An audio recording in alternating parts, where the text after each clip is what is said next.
स्वामी जी, एक बहुत बड़ा कॉन्सेप्ट है दृश्य, दृष्टि और दृष्टा। ये इतना सुंदर कॉन्सेप्ट है, इसको अगर अच्छी तरह से समझा जाए तो सनातन सत्य को समझने में बहुत बड़ी मदद मिल सकती है। ये मैंने कई बार आपके मुखारबिंद से सुना है और हर बार सुनने की इच्छा होती है, क्योंकि ये मूल चीज है, ये गूढ़ चीज है और ये सनातन सत्य इससे पुष्ट होता है। कुदरत, कुदरत की रचना और कुदरत का कानून इससे जुड़ा हुआ है। इन तीनों टर्म्स को हम समझते हैं तो बहुत बड़ा जो है ज्ञान का रहस्योद्घाटन होता है। कृपया आपके मुखारबिंद से दृश्य, दृष्टि और दृष्टा, इन तीनों को जोड़ करके होलिस्टिक संपूर्ण रूप से बना करके हमको सनातन सत्य और कुदरत का कानून बताइए। प्रश्न के लिए धन्यवाद। ये तीनों अवस्था जो है वो दृष्टि की है। दृष्टि तीन अवस्था में काम करती है। दृष्टि दृश्य को भी देख सकती है और दृष्टि दृष्टा भी बन सकती है अपने ज्ञान से। वो भी दृश्य का ज्ञान भी ज्ञान है और दृष्टा का ज्ञान भी ज्ञान है, और तीनों ज्ञान प्रतिष्ठित आत्मा में हो सकता है as per the level of understanding। दृश्य किसको कहते हैं? जो रूप, रस, गंध, स्पर्श और आकार वाला होता है वो दृश्य होता है। और दृश्य हमेशा परिवर्तित होता है और टेम्पररी होता है। दृष्टा है दृश्य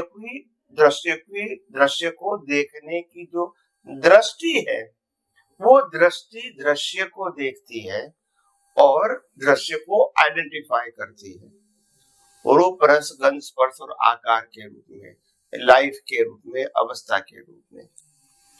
मगर वो दृश्य और दृष्टि दृष्टा के बिना संभव नहीं है।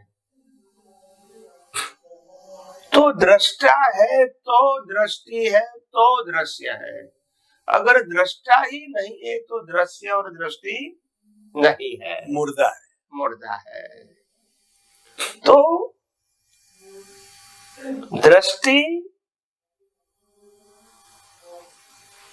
दृश्य और दृष्टा, दृष्टा मूलतः आत्मा को बताया गया। दृष्टि मूलतः अवस्था को देखने जानने वाले को बताया गया और दृश्य कुदरत ने बनाई हुई अवस्था को बताया गया। ये तीन कैटेगरी हो गई। अभी वो अध्यात्म के साथ इनको कैसे जोड़े? ये तो तीनों का मैंने वर्णन किया। तो कि दृष्टि जहां तक दृश्य की ही वैल्यू करती रहेगी वहां तक संसार में भटकना ही है। मगर दृष्टि ने जब से दृष्टा की वैल्यू किया तो दृश्य बाईपास हो रहा है, क्योंकि उसकी कोई वैल्यू सर्जन एंड विसर्जन तो कुदरत करता है। हम तो इसका ऑब्जर्वर है, न क्रिएटर है, न ऑपरेटर है, न डिस्ट्रॉयर है। मगर अज्ञानता के वश ये दृष्टि ने दृश्य की अवस्थाओं की वैल्यू किया था, इसीलिए राजवेश हुआ और चारों गति में घूमता रहा जन्म मरण के चक्कर में। मगर वो दृष्टि जब दृष्टा में पड़ी, यानी वैल्यू ऑफ प्योर सोल, जब समझ में आ गया कि ये दृश्य और दृष्टि भी दृष्टा के अधीन है, तो वैल्यू तो किसकी है? दृष्टा की। और दृष्टा है तो दृष्टि और दृश्य है। मगर अगर हमको सनातन सत्य समझना है तो दृष्टि को दृष्टा की वैल्यू समझनी पड़ेगी और दृष्टि को दृष्टि की वैल्यू धीरे धीरे खत्म करनी पड़ेगी, क्योंकि दृश्य हमेशा टेम्पररी है, कुदरत का है, इसलिए दृष्टा के हिसाब से वैल्यू 0 है, क्योंकि न हम है न हमारा है, और दृष्टा खुद चेतन है, खुद अविनाशी है, खुद परमानेंट है, तो इसकी वैल्यू कभी 0 नहीं कर सकती है नहीं कर सकते हैं। तो जैसे जैसे दृष्टि को ये ज्ञान आएगा कि दृश्य से दृष्टा की वैल्यू समझ में आ जाएगी, तब से उनको आध्यात्म मुक्ति का मार्ग शुरू हो जाएगा। तो इसीलिए ये दृश्य, दृष्टि और दृष्टा की जो बात है वो मूलतः विज्ञान को समझाने के लिए ही है। तो अनुभवी ज्ञानी पुरुष लोगों के प्रश्नों के आधार पे अलग अलग दृष्टिकोण से विज्ञान को समझाने की कोशिश करता है, और तीनों बात बताते कि तीनों का अस्तित्व है, ऐसा नहीं कि नहीं है, मगर वैल्यू किसकी है, वैल्यू किसकी नहीं है, और पुरुषार्थ कौन कर रहा है, ये तीनों डिवाइड करते हैं। तो पुरुषार्थ करने वाली दृष्टि है, अवस्था के रूप में दृश्य है, और परमानेंट दृष्टा है, ये बताने की कोशिश किया। और जितनी जितनी दृष्टा की वैल्यू समझ में आएगी, इतना इतना अज्ञान खत्म हो जाएगा, और इतना आप केवल दर्शन और केवल ज्ञान के मार्ग में आगे बढ़ेंगे। बस यही बताने की हमने कोशिश। स्वामी जी आपका बहुत बहुत धन्यवाद। ये बड़ी सुंदर त्रिवेणी है। ये जो जैसे कि कहा जाता है गंगा जमुना सरस्वती, ब्रह्मा विष्णु महेश, हे के उपाधे, ये तीन चीजें आती है तो निष्कर्ष निकलता है।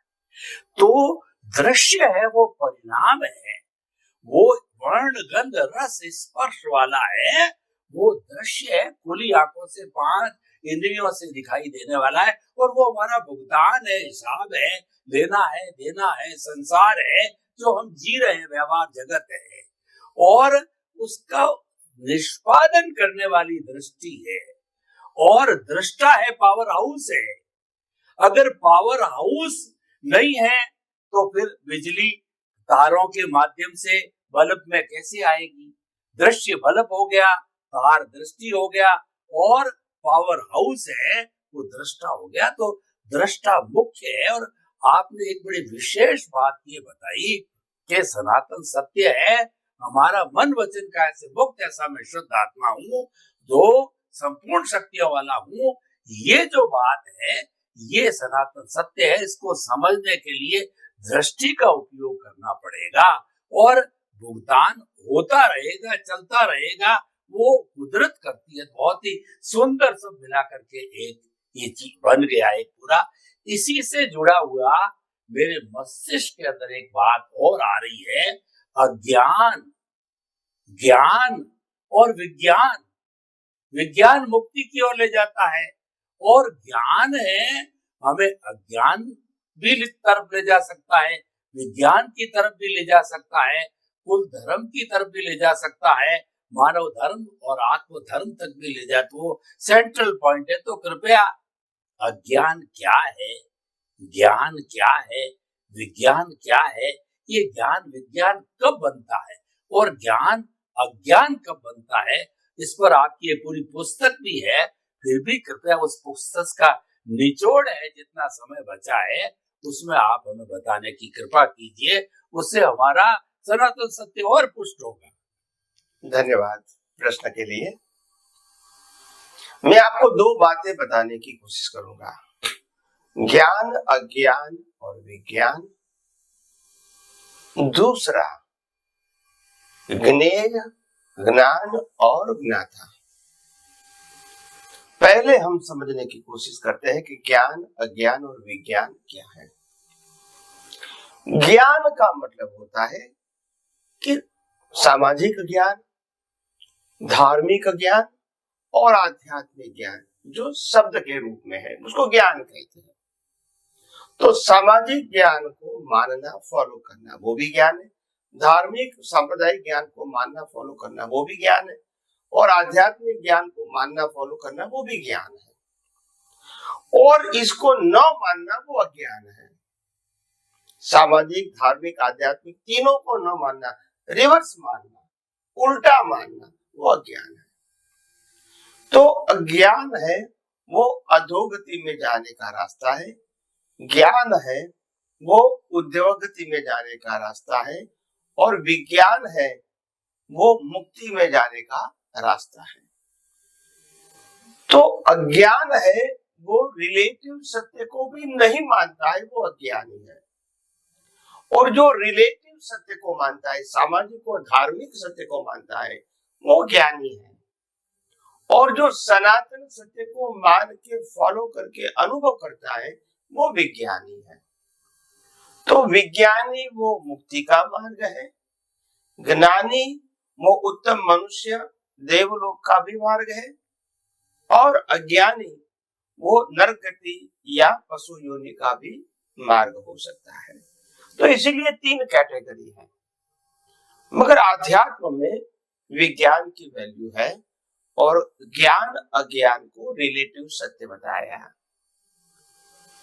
क्योंकि जब सनातन सत्य की बात आती है तो ज्ञान अज्ञान दोनों की कीमत गौण हो जाती है, उसको कुदरती रचना बोलते हैं। जब मैंने दूसरी बात बताई कि ज्ञेय, ज्ञान और ज्ञाता, पहले बताया दृश्य, दृष्टि और दृष्टा, यहाँ ज्ञेय, ज्ञान और ज्ञाता। अवस्था को टाइटल के रूप, रस, गंध, स्पर्श, आकार नहीं, टाइटल के रूप में देखना, ये ज्ञेय है।